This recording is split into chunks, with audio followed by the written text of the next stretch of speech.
What's up guys, it's me your boy FPL guys, back with another banger of a video.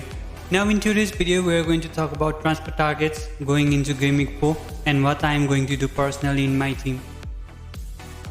As of now, all the transfers that I am going to talk about is not 100% nailed, but they are most probable the transfer that I will make as the week progresses on. One of the players that I am targeting is Joao Pedro. He will be replacing Isak in my team. I mean, Joao Pedro is pretty much the best budget option you can buy in striker position. And as of now, Joao Pedro has looked pretty good. I think he is someone that can place Isak. He has one of the easiest fixtures in GW4 as well. So yeah, I think Joao Pedro is a fairly easy decision. Now if I had enough budgets, then I would have most probably gone for Watkins because his games look quite easy as well. And he is someone that can be old for a long time. But the thing about Watkins is, he has missed so many chances and by now I am starting to doubt him a little bit. I mean, it's not that much because we all knew that he was late for a training after international games in Euros. So maybe he was rusty going into new season, but yeah, I think if I had enough budgets, then I would have gone for Watkins instead. But if you ask me, I think Joao Pedro is a safer choice.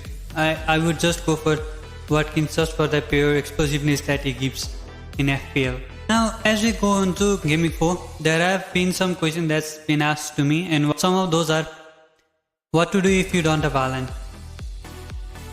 Being honest, the safest option would be to strengthen your midfield, and I believe Diaz or Jota or even Salah and Saka, these are the type of player that can give you much more strength in your midfield. If you don't have Haaland, then you will surely have funds to bring these players in your team as well. Liverpool still have great fixtures, so I think Salah is probably the best option if you don't have Haaland. But if you don't have both Salah or Haaland, then I think you need to have Saka and Palmer in your team. Now talking about Palmer, I think he is a bit of an iffy player as of now because Chelsea has not been that great and it is haunting Palmer as well. But after that game against Wolves where Chelsea just demolished Wolves, I think Palmer is a safe bet as well. The second question is, what do you think of Palmer? Well, to be honest, if you're just asking about Palmer and you have other premium options or players in your team, then I would suggest you to go for Saka instead because Saka is a bit less pricey than Palmer. Don't get me wrong, I think Palmer is a great player, but Chelsea has not been that good, so I would not rush to get Palmer in my team. And to be honest, Saka has better fixtures, especially after game against City, and that would be after game week 6. But even in game week 4, he plays against Spurs. Saka plays against Spurs, and Spurs and Arsenal it's really a 0-0 type of game. So I think Saka will have returned there. So yeah, that is my thoughts on Palmer. And the last question I was asked is best defenders to buy. For now, any Aston Villa defenders look good to me. If you want to take a bit of a risk for a bit explosive returns, then I would suggest you to buy Digne. But if you are trying to hold someone for a bit long term, then I would suggest you to get Konza. Now there are some things that we need to consider, especially going into game week 4. Now the first thing would be, Isak is not a bad pick in forward option, especially after that game for Sweden in international break. I think Isak is the second best striker. I have told this previously as well. By second best, I mean second best striker in Premier League. There are so many FPL players that have already transferred Isak out to maybe bring Watkins or Joao Pedro. I mean, I may be in the same boat as well, but as of now, I am trying to hold Isak in my team. It's just that it's so hard to watch Newcastle these days. I have no idea why they are not picking Trippier as well. So yeah, that's the main issue with Isak. I mean, Isak is a brilliant forward, but is he really worth 8.5 million? That would be the correct question. And for now, I don't think he's worth 8.5 million. Now the second thing to consider would be Aston Villa's Rodgers and Digne. I mean, if we just look at the surface, then I think these two players are a no-brainer to have, right? They provide so much more value than other players. But the thing is, after the UCL begins, they are the rotation risk. If you own both of them and still have wildcard, then sure you can go for both of them. But if you don't have wildcard, you have already played it, then I think it's a bit more risky to have both of them, because there are so many players that are rotation risky, like Rico Lewis, that is so far has been one of the most popular options in defense. So yeah, I think having 2 or 3 rotation risk player will haunt you going forward. If you have wildcard, then sure, you can wildcard as the UCL starts. So yeah, that would be my suggestion to you. And yeah, the last point, like I said, Rico Lewis has by far been the best value for money defender. But even though he has not given us clean sheets, he has been really popular because he is part of that City defense, right? And City defense has always been strong in Premier League, if we talk about last decade or so. But the thing about Rico Lewis is return of Kyle Walker might just be around the corner, and after Walker returns, will Lewis keep his place? If you ask me personally, I don't know, because honestly I am a bit fed up with Pep Guardiola, the way he rotates his team. But let's wait till Friday's press conference. By then we may have some news from Pep Guardiola himself. So yeah, if you're planning to bring him in, then I think you have to wait till Friday at the very least. Now the best players that you can target as we move on to Gaming 4 would be Konza. Like I said before, he's pretty much the nailed in player.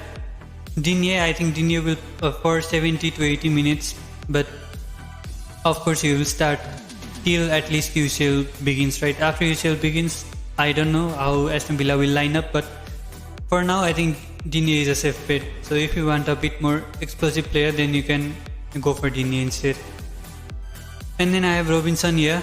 I think Robinson has been having a blinder of a season. To be honest with you, I think he has been a bit laced on, because the amount of returns he gets from attacking positions, it's like he is a winger himself rather than a wing back. So yeah, I think Robertson is a must-have player in your team. And then I have put Donk here. Now Donk is here not because of his attacking threat, but rather he is here due to his defensive takes. Now Donk is one of those players that will give you bonus points. He is quite like Saliba, although not that like Saliba, but he is a brilliant player himself. He plays for Brighton and they have one of the easiest fixtures in Gaming 4. He plays against Ipswich. So yeah, I think Donk is a easy player that you can target as well. And then I have put here Lewis, and like I said before, you have to wait till at least Friday before you buy him. He is a brilliant player. He can get you attacking returns as well, but you have to consider if Walker will play starting Game 4 or not, because they have a difficult game against Arsenal, and I think City will want Walker to play against Arsenal because he's that good in defense. And for midfield I have put Emil Smith-Rowe and Rogers here. Now if you have Emil Smith-Rowe, then don't go for Rogers. These guys are cheap options for a reason, and that's consistency. They don't offer you that consistency. But the thing about them is, I own Smith-Rowe myself. He is one of the main players in Fulham team. So I think Smith-Rowe is a safe choice, but if you ask me, I would rather prefer Rogers for now, because he has been so good for Aston Villa. He has been playing 90 minutes every single game, and so far Emil Smith-Rowe is not playing 90 minutes.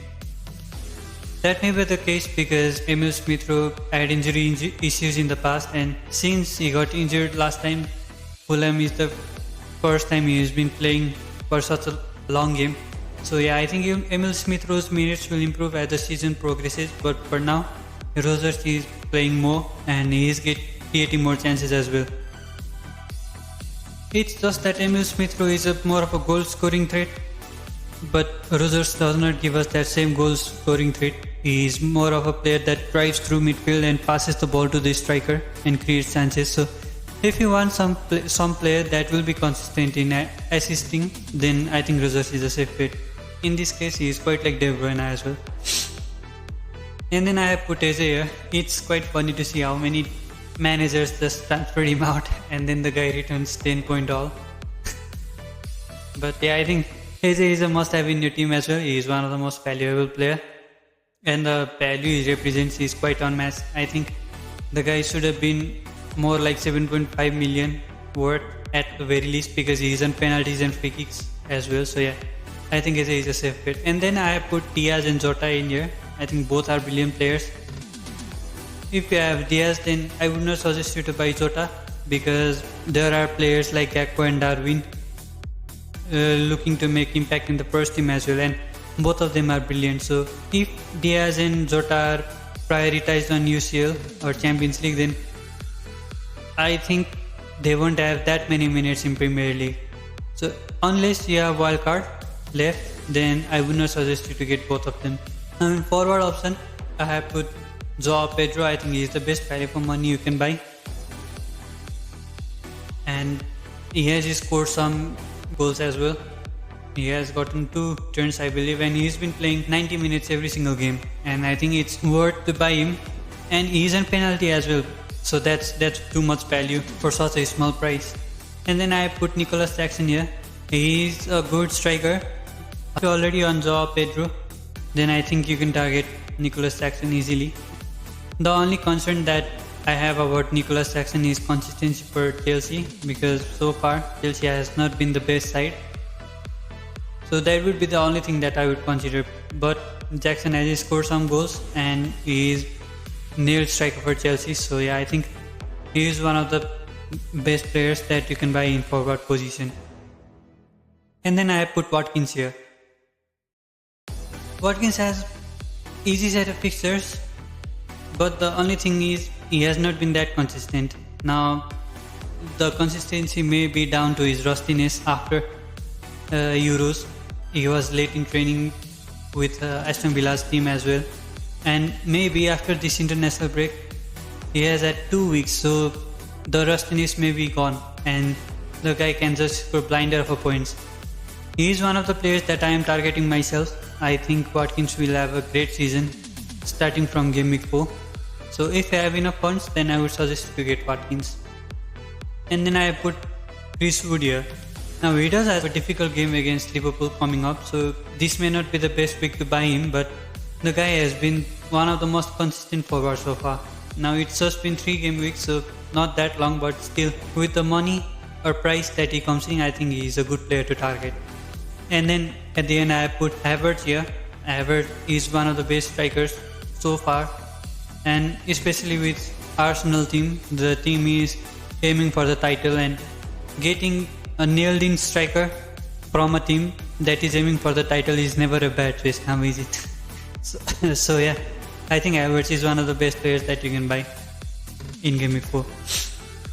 I am going to talk about best premium options this week. By premium I don't mean just by budget, but more of a captaincy shout out. In defense I have put Arnold and Robertson. These 2 players are must have in your team. I have no other words to say about them, because if we talk about Arnold, he has been so good going forward. It's just a bit of a shame that he has not gotten any attacking returns so far, but even against United he scored a goal that was ruled out for offside. He created so many chances. He is on set pieces as well. He is one of the best free kick takers in Liverpool squad. So yeah, I think Arnold is a great player to have. Now talking about Robertson, there are many players who are transferring out Arnold for Robertson.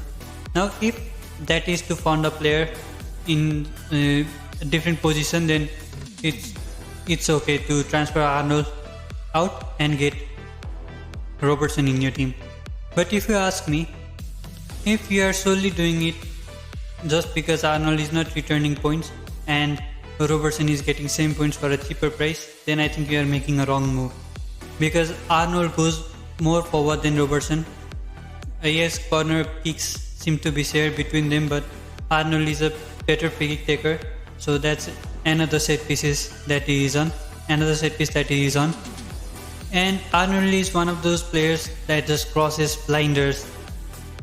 The guy is unmatched in terms of crosses. I think he is on the same caliber of De Bruyne, so I still prefer having Arnold But if you are transferring out Arnold and getting Robertson to create for to bolster different position, then I think having Robertson is a great choice as well. There are not many that can replace these two.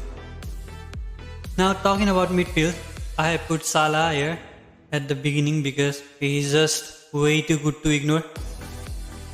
Yeah, I think he is one of the best captains out this week as well.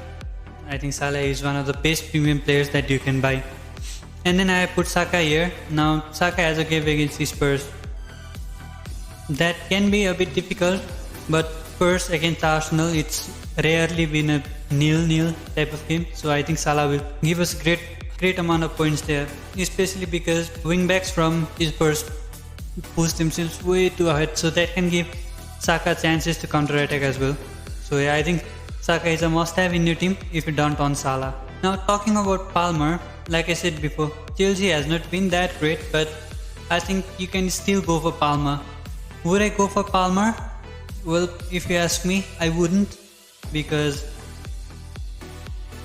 yes, Palmer is a great player, but Chelsea are not doing that good. So for 10.5 million price tag, I would not go for him. But if you don't have Salah or Haaland, then you need another premium player.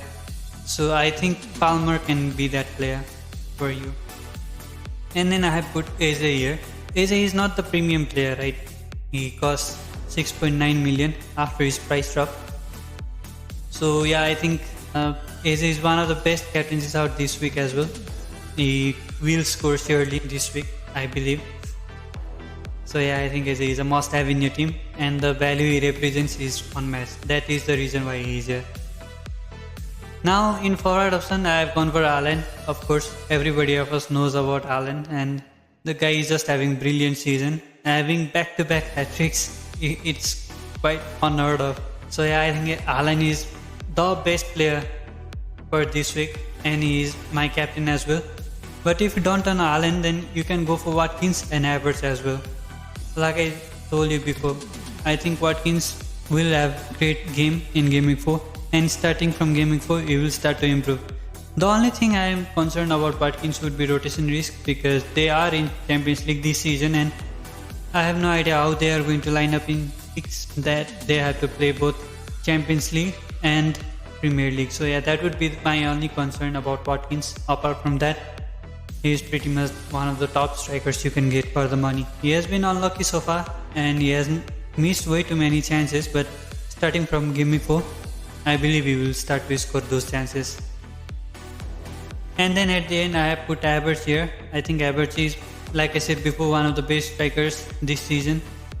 And especially if you can get a striker with that price for a team that is planning or trying to win the league, then surely he has to be in your team, right? So yeah, Havertz is one of the best premium options that you can get if you don't have Haaland as well.